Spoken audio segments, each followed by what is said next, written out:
The quantum resonance scanner hummed against Commander Zara Chun's hip as she stepped off the transport vessel onto Zenthara Prime's crystalline surface. At 38, she had tracked fugitives across 17 star systems, but none had offered payment quite like this one. The crystals beneath her boots chimed softly with each step, creating an ethereal melody that seemed to pulse with the planet's mysterious energy. Commander Chun. The voice belonged to Overlord Vex Kratos, a towering figure whose obsidian skin gleamed like polished metal. His forearms moved in precise gestures as he spoke, each motion calculated and predatory. Your reputation for finding the unfindable precedes you. Zara kept her expression neutral, though something about Kratos made her skin crawl. Perhaps it was his crimson eyes that never seemed to blink, or the way his voice carried undertones of barely controlled violence. That's what you're paying me for, Overlord. Tell me about the target. My mate, Dr. Lyra Starweaver. Kratos activated a holographic projector, revealing the image of a woman with silver hair and luminescent blue, skin marked with intricate patterns that seemed to shift in the light. She possesses certain genetic gifts that make her invaluable. To my research, Zara studied the image.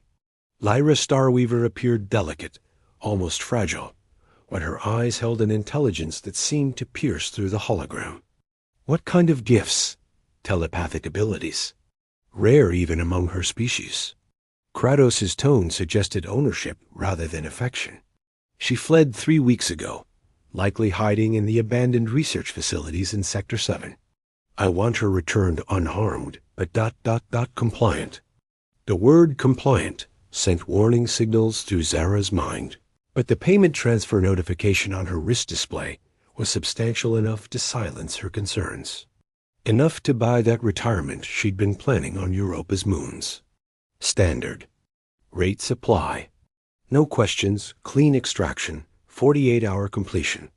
Zara pocketed the data chip Kratos offered. I work alone. Of course, but Commander. Kratos leaned closer, his breath carrying the scent of ozone and something metallic. Doctor, Starweaver is exceptionally persuasive. Do not underestimate her abilities. 6 hours later, Zara found herself rappelling down into the crystalline caverns that housed Zenthara's old research complex. Her enhanced suit filtered the thin atmosphere, while her scanner painted thermal signatures on her visor display. Most of the facility appeared abandoned, but deep in Section 7, a single heat signature pulsed, steady and warm. The laboratory she entered was a maze of shattered equipment and overgrown crystalline formations. Bioluminescent fungi provided, the only light casting everything in an otherworldly blue glow. Zara moved silently, years of training guiding her steps. You don't have to hide, a voice called softly from the shadows. I've been expecting someone like you. Dr. Lyra Starweaver emerged from behind a massive crystalline pillar, and Zara's breath caught. The hologram hadn't captured her ethereal beauty, or the way her silver hair seemed to float weightlessly around her shoulders. But it was her eyes that struck Zara most. They held sadness deeper than stellar voids. Commander Chun, I presume? Lyra's voice carried a musical quality that made Zara's chest tighten inexplicably. Vex's latest hunter. Dr. Starweaver, I'm here to bring you home. Lyra stepped closer, and Zara caught a scent like starflowers in rain. Home? She laughed. Bitterly. Is a cage really home, Commander? Before Zara could respond, Lyra reached out and touched her gloved hand. The contact sent an electric shock through Zara's entire nervous system, and suddenly she could feel Lyra's emotions. The fear, the desperation, and underneath it all, a strange sense of hope directed at her. Please, Lyra whispered, her fingers still touching Zara's hand. Let me show you what he really is. Dr. Lyra Starweaver felt the moment Commander Chun's mental barriers cracked open. The woman's mind was like tempered steel, disciplined and controlled, but beneath lay currents of loneliness that mirrored Lyra's own. She maintained the telepathic connection as she led Zara deeper into the abandoned laboratory. 3 years ago, Vex Kratos discovered my people's gift, Lyra began, her voice echoing softly in the crystalline chamber. The Zephyrians have always been telepathic, but my bloodline carries something more, the ability to amplify and transfer psychic energy. She gestured to a wall of broken monitors and scattered research notes. He married me not for political alliance, but to breed weapons. Children who could control minds, break enemy defenses, turn soldiers against their own commanders. Zara examined the scattered documents, her expression growing darker with each page. These genetic modification protocols, they're monstrous. He didn't just want children, Lyra continued, her voice breaking slightly. He wanted to harvest neural tissue from living telepaths to create synthetic enhancement serums.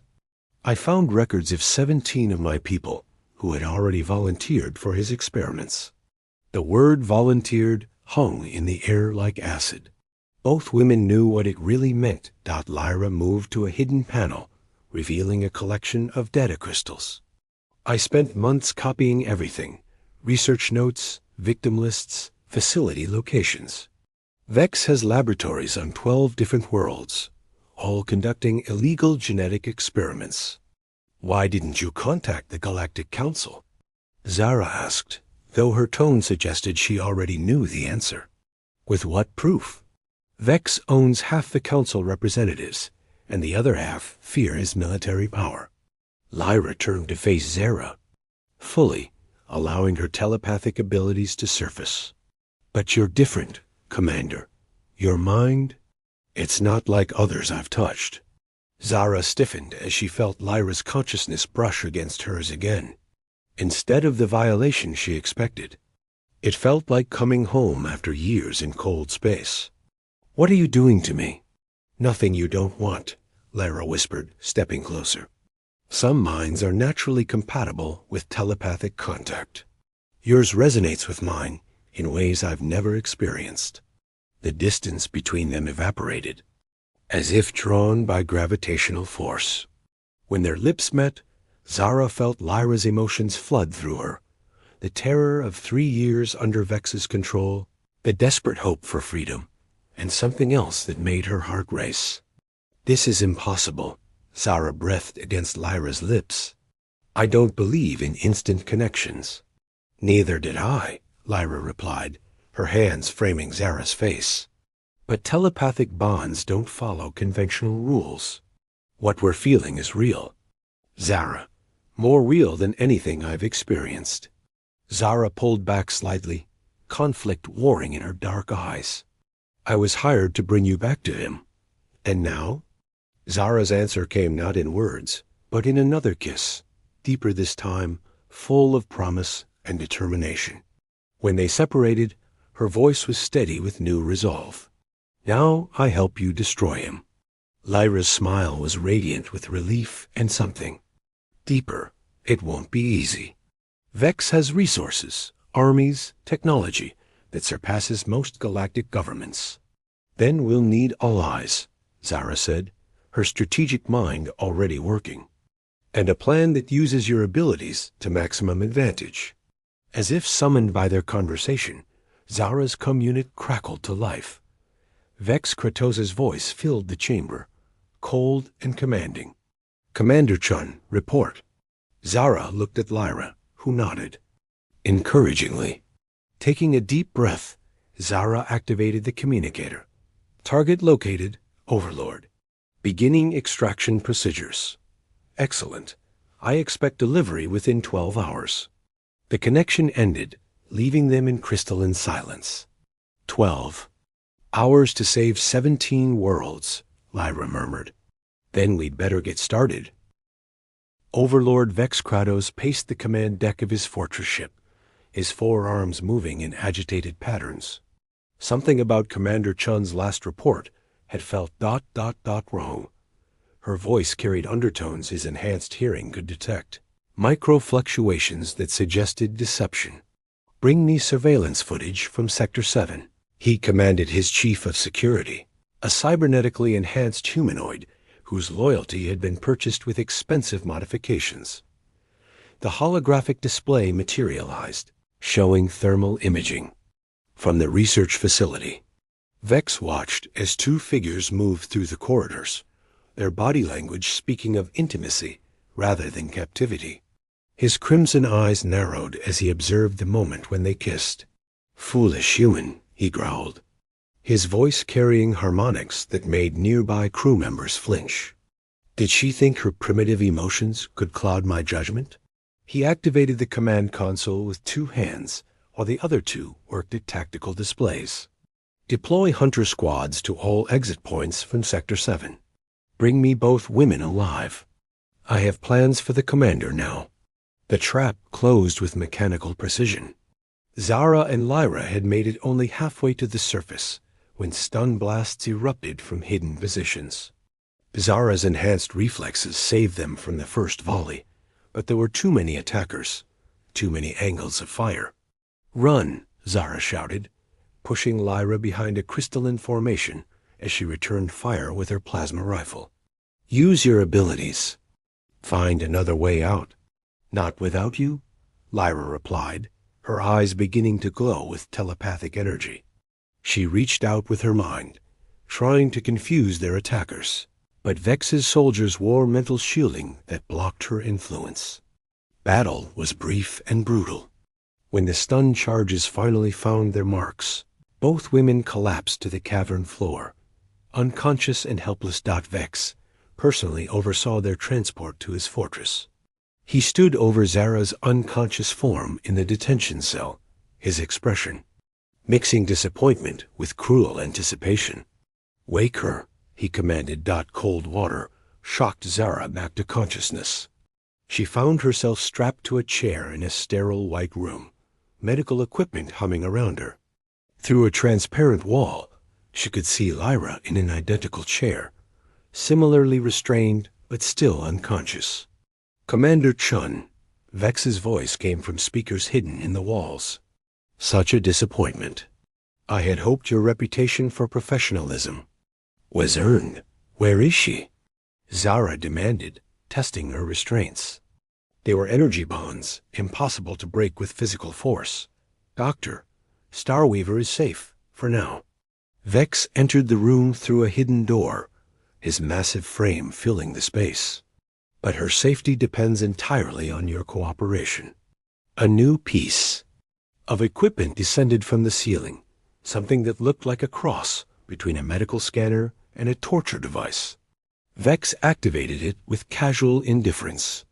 "This device can map neural pathways and extract memories with perfect accuracy," he explained as the machine began to hum with menacing energy. "I will learn everything you know about Dr. Starweaver's escape plans, her hidden data, and most importantly, the nature of your ... connection." The pain that followed was unlike anything Zara had ever experienced. It felt as though someone was tearing apart her mind with surgical precision, examining each thought and memory before cataloging it for future reference. Through the agony, she heard Lyra screaming her name from the adjacent cell. "Stop." Lyra's voice carried even through the soundproof barrier. "Please, Vex, I'll come back willingly. Just don't hurt her anymore." Vex paused the procedure, his crimson eyes gleaming with satisfaction. "There it is, the weakness I knew you would develop. Very well, my dear mate. You return to our arrangement willingly, submit to the genetic harvesting process, and Commander Chun lives. And if I refuse?" Vex's smile was purely predatory. "Then I discover just how much pain a human mind can endure before it breaks completely." Through the haze of agony, Zara saw Lyra's shoulders slump in defeat. "I accept your terms," Lyra whispered. "No," Zara managed to gasp. Don't sacrifice yourself." But Lyra had already activated the release mechanism on her own restraints. Apparently, she had been conscious longer than she'd let on, using her telepathic abilities to unlock the energy bonds. "I'm sorry, Zara," Lyra said, her voice carrying across the barrier between their cells. "But some things are worth any sacrifice." Captain Rex Thornfield crouched in the ventilation shaft above Vex Kratos's detention level, his scarred hands working silently to disable security sensors. At 52, the former mining engineer had spent the last decade building a resistance network dedicated to stopping Vex's genetic atrocities. Today's mission was their most ambitious yet. "Phase 1 complete," whispered Sergeant Maya Flux through their comm system. "Guard rotations are disrupted. You have a 12-minute window." Rex had been tracking Dr. Starweaver's research for months, hoping to find evidence that could expose Vex's crimes to the Galactic Council. When his informants reported that she had been recaptured along with a human mercenary, he knew they had. To act immediately, the thermal cutting tool sliced through the ventilation grate like butter. Rex dropped silently into the corridor, his team of 6 resistance fighters emerging from hidden positions throughout the detention level. They moved with practiced efficiency, stunning guards and disabling security systems. "Target cells located," reported Lieutenant Corse, a former Vexalian military officer whose own sister had disappeared into one of Vex's laboratories. 2 prisoners, both alive, but one appears to be undergoing neural extraction. Rex's jaw tightened. He had undergone similar procedures during his own captivity years ago, and the memory still haunted his dreams. Breach the cells, now. The energy barriers dissolved under concentrated plasma fire. Rex found Zarachun semi-conscious in the medical chair, blood trickling from her nose where the neural probe had been working.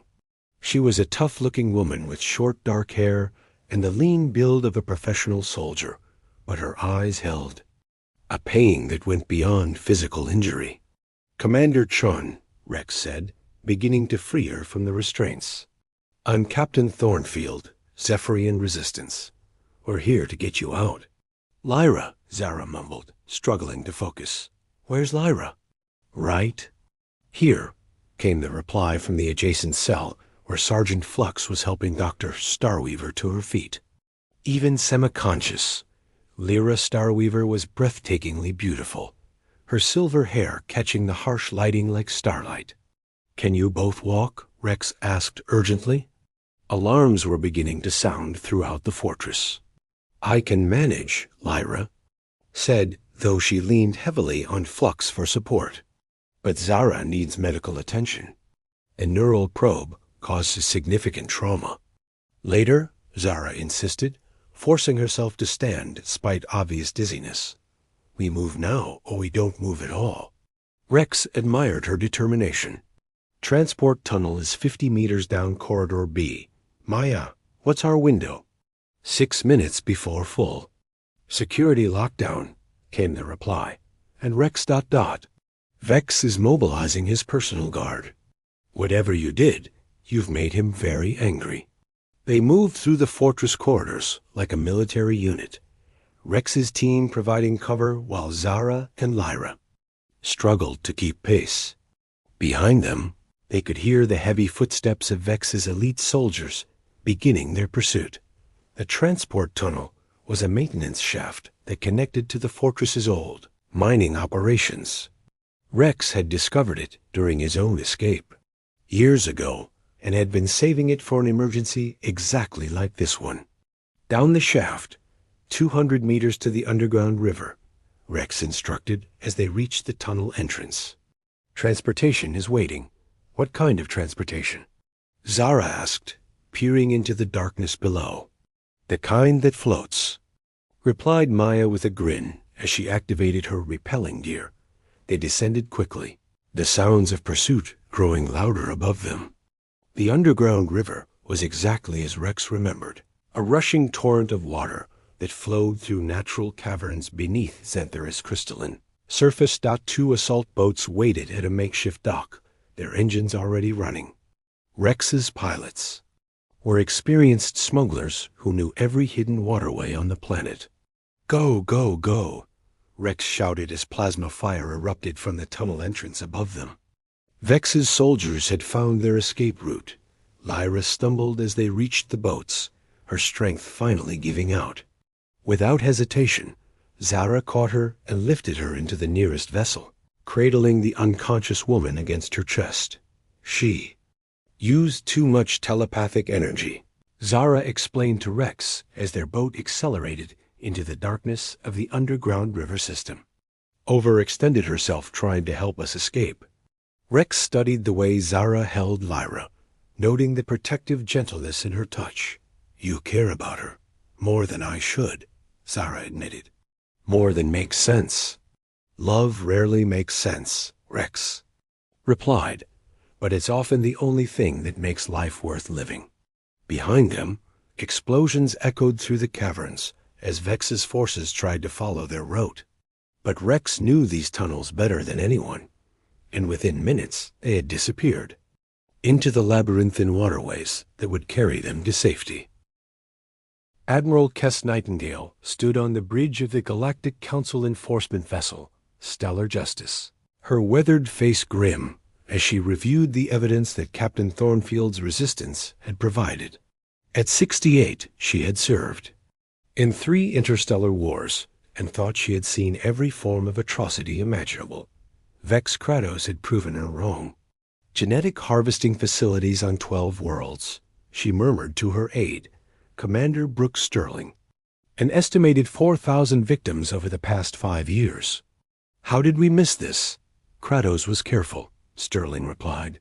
He targeted isolated telepathic communities, species without significant political representation. And he had all eyes in the council who buried investigation requests.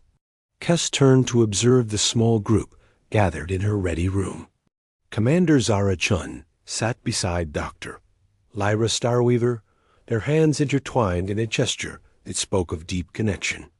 Captain Rex Thornfield and his resistance fighters completed the circle, all of them bearing the scars of their recent escape from Kratos' fortress. The evidence is overwhelming, Kess announced, but Kratos still has powerful allies and a substantial military force.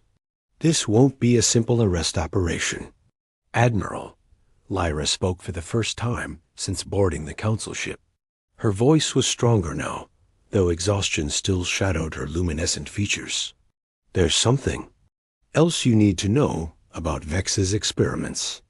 She activated a holographic projector, displaying complex genetic sequences and neural mapping data. He wasn't just harvesting telepathic abilities. He was trying to create a hive mind, a network of controlled psychic operatives who could influence entire populations. Zara squeezed Lyra's hand supportively. How close was he to success? Closer than anyone realized, Lyra admitted. The neural implants he's been developing could override free will completely. An army of telepathic slaves controlled by a single master consciousness. Kess felt ice form in her veins. His own consciousness. Exactly. Emperor Vex Kratos, ruler of a galaxy full of mindless servants. The implications were staggering. Rex leaned forward in his chair, his scarred face intense with concentration. Can the process be reversed? The people he's already experimented on? Possibly, Lyra said. But it would require accessing his main research facility and destroying the central control matrix. And that facility is protected by his entire fleet. Kess had faced impossible odds before, but this felt different. They weren't just fighting for justice anymore. They were fighting for the freedom of every sentient mind in the galaxy. Commander Chun, she said, turning to Zara. You know Kratos personally. What's his weakness? Zara was quiet for a moment, considering. Pride, she said finally, and possessiveness. He can't stand losing something he considers his property. Meaning Dr. Starweaver. Meaning me, Lyra confirmed. He'll expect me to try to rescue the other victims. If we could make him believe I was mounting a rescue operation, ... double quotes. Absolutely not, Zara interrupted. I won't let you put yourself in danger again. Lyra turned to face her, silver hair catching the bridge, lighting like starfire. Zara, this is bigger than us, bigger than what we feel for each other. What you feel for each other is exactly why this might work, Kess interjected. Both women looked at her in surprise. Doctor, Starweaver, your telepathic abilities are amplified by emotional connection, correct? Yes, but I don't understand ... Commander Chun, you have extensive special operations training. If you and Dr. Starweaver work together using your tactical skills and her psychic abilities, understanding dawned in Zara's eyes. A telepathic network. Lyra connects with the imprisoned telepaths while I handle the military operation. It would be incredibly dangerous, Rex warned. Kratos will throw everything he has at you. Then we'd better make sure we have everything we need to throw back, Kess said grimly. She activated the ship's communication system. All vessels. This is Admiral Nightingale. Prepare for full military engagement. We're going to war. 2 days later, Zara and Lyra stood together in the shuttle bay, preparing for what might be their final mission. Around them, resistance fighters and council troops made last-minute preparations for the assault on Kratos' main facility. Are you ready for this? Zara asked, checking her weapon systems one final time. Lyra placed her hand on Zara's cheek, her touch sending familiar warmth through both their minds. With you, I'm ready for anything. Their kiss was witnessed by dozens of soldiers, but neither woman cared. When they separated, Lyra's eyes were glowing with telepathic energy, and Zara felt her own consciousness expand to include not just Lyra's thoughts, but the minds of every imprisoned telepath on Kratos' facility. Together, Lyra whispered. Together, Zara agreed. The shuttle launched into space, carrying them toward their destiny and a final confrontation with Overlord, Vex Kratos. Behind them, the largest fleet in Galactic Council history followed, ready to fight for the freedom of every mind in the galaxy. In the vast darkness of space, love and justice prepared to face tyranny and terror. The outcome would determine not just their own fate, but the future of free will itself.